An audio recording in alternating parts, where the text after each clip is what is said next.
देश में 1 जुलाई से 3 नए आपराधिक कानून लागू हो जाएंगे और कानून की यह संहिताएं भारतीय न्याय सुरक्षा संहिता, भारतीय न्याय संहिता और भारतीय साक्ष्य अधिनियम है। नए कानूनों में कुछ धाराएं हटा दी गई हैं तो कुछ नई धाराओं को जोड़ा भी गया है और नई धाराएं शामिल होने के बाद पुलिस, वकील और अदालतों के साथ साथ आम लोगों के कामकाज में भी इसका काफी ज्यादा बदलाव देखने को मिलेगा। वे मामले जो 1 जुलाई से पहले दर्ज हुए हैं उनकी जांच और ट्रायल पर नए कानून का कोई असर नहीं पड़ने वाला है। जी हाँ दोस्तों, तो 1 जुलाई से सारे अपराध नए कानून के तहत दर्ज होंगे और अदालतों में पुराने मामले पुराने कानून के तहत ही सुने जाएंगे। तो मुख्यमंत्री भजनलाल शर्मा और 3 जो नए आपराधिक कानूनों के क्रियान्वयन पर गृह विभाग यानी कि विधि विभाग के वर्चुअल सम्मेलन को भजनलाल शर्मा ने जो है संबोधन किया है। तो दिखाते हैं क्या कुछ कह रहे हैं भजनलाल शर्मा।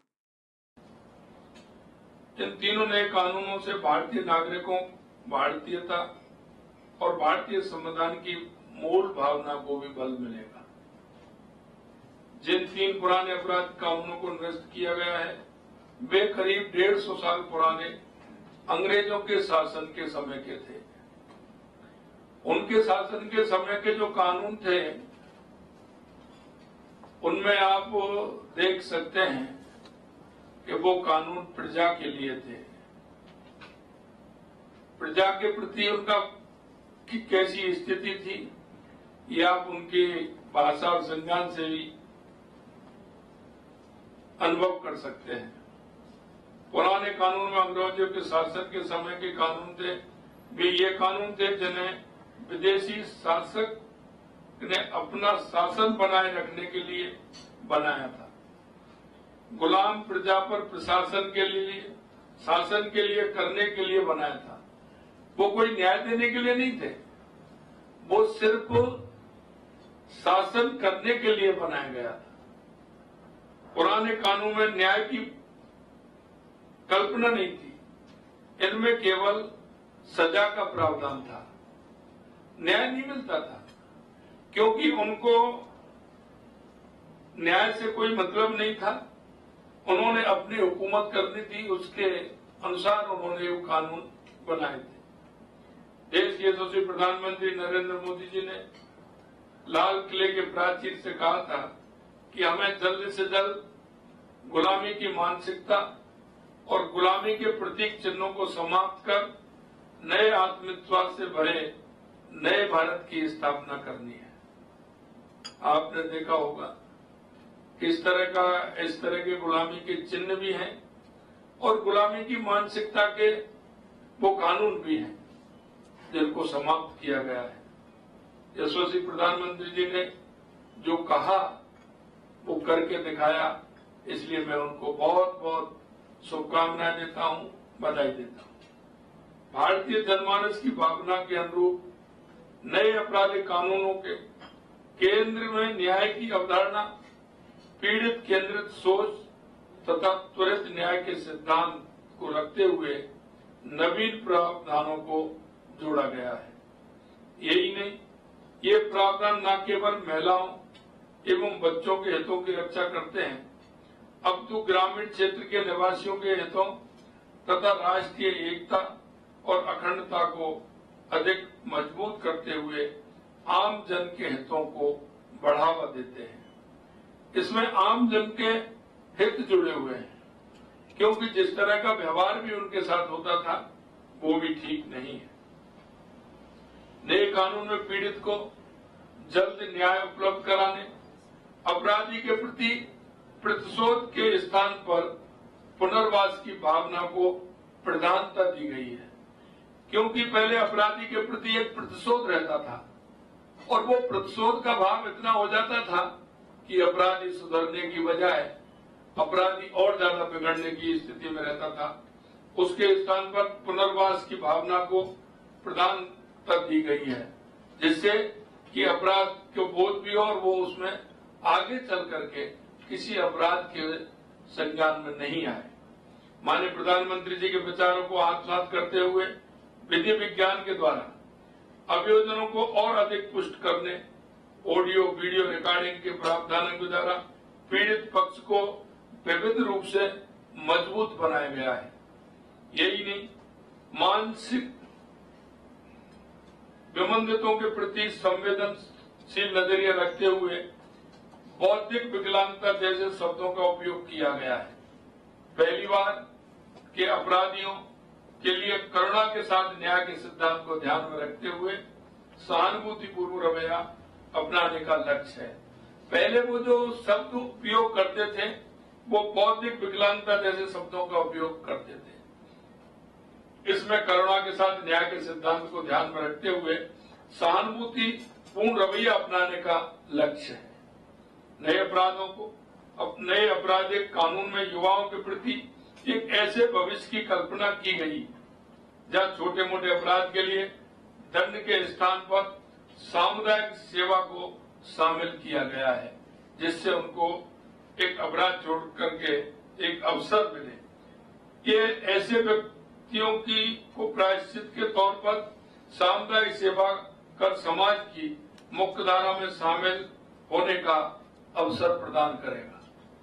वो इसलिए कि उसको लगेगा कभी कभी जिस तरह से अबोधता के कारण अपराध हो जाते हैं तो उन्हें सुधरने का मौका, उनको ठीक प्रकार से समाज की मुख्य धारा में आने का अवसर भी उनको मिलेगा।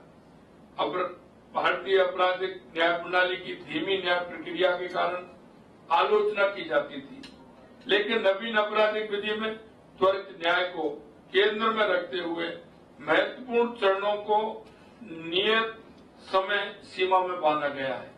ये सबसे बड़ी बात है, क्योंकि समय पर अगर न्याय नहीं मिलता है तो अपराधी के मन में अपराध बोध तो वो होता है, लेकिन उस जो न्याय पाने वाला है उसके मन में भी कई तरह की शंकाएं आने लगती है।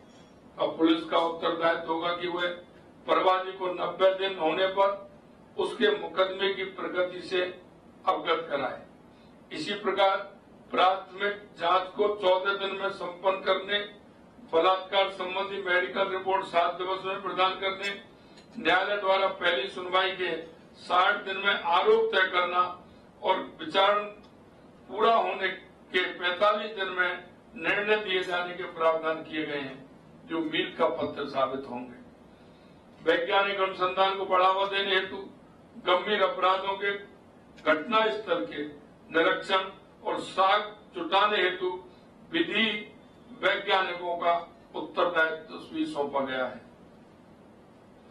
ICJS सॉफ्टवेयर एप्लीकेशन के द्वारा पुलिस, अभियोजन विभाग, न्यायपालिका तथा जेल विभाग को एक साथ एक छत के नीचे लाने के प्रावधान किए गए हैं, जिससे पीड़ित को शीघ्र और सुगम न्याय मिल सके। नए कानून में महिलाओं और बच्चों के प्रति संवेदनशीलता रखते हुए बलात्कार के मामलों में विवाहित स्त्री के रूप में उम्र को 15 वर्ष से बढ़ाकर 18 वर्ष किया गया है। इसके अतिरिक्त पॉक्सो अधिनियम के अपराध, एसिड अटैक, गैंगरेप जैसे गंभीर मामलों में अपराधियों के हथकड़ी लगाने के प्रावधान किए गए हैं। नवीन आपराधिक विधि में बोलने की स्वतंत्रता, राष्ट्रीय सुरक्षा के मध्य संतुलन साधा गया है। सजा के डर के बगैर विचार व्यक्त करने के अधिकारों को सुरक्षित रखते हुए उन गतिविधियों के विरुद्ध सजा की कार्रवाई को सुनिश्चित किया गया है जो राष्ट्र के लिए खतरा उत्पन्न करती है। यह आवश्यक है कि जो राष्ट्र के प्रति खतरा उत्पन्न करते हैं उन प्रावधानों को होना आवश्यक है। नए कानून में अंग्रेजी हुकूमत की सोच को समाप्त करते हुए राजद्रोह के कानूनी प्रावधानों को समाप्त कर उनके स्थान पर देशद्रोह का स्थान दिया गया है, जो स्वतंत्र भारत के लोकतांत्रिक हितों की रक्षा करता है। नए आपराधिक कानून में वैश्विक खतरे के रूप में आतंकवाद को रेखांकित करते हुए परिभाषित भी किया गया है। इसके साथ ही आंतरिक सुरक्षा के लिए गंभीर खतरा पैदा करने वाली और संदिग्ध रूप से चलने वाली गैर कानूनी गतिविधियों पर नकेल भी कसी जाएगी। मैं राजस्थान पुलिस को कम समय में ही अपने सभी पुलिसकर्मियों को नवीन कानूनों के बारे में प्रशिक्षित करने, अनुसंधान अधिकारियों के लिए मार्गदर्शिता बनाने और आमजन को सरलतम शब्दों में कानून की जानकारी देते हुए जन जागरूकता अभियान चलाने के लिए आप सभी को मैं बधाई और शुभकामनाएं देता हूं।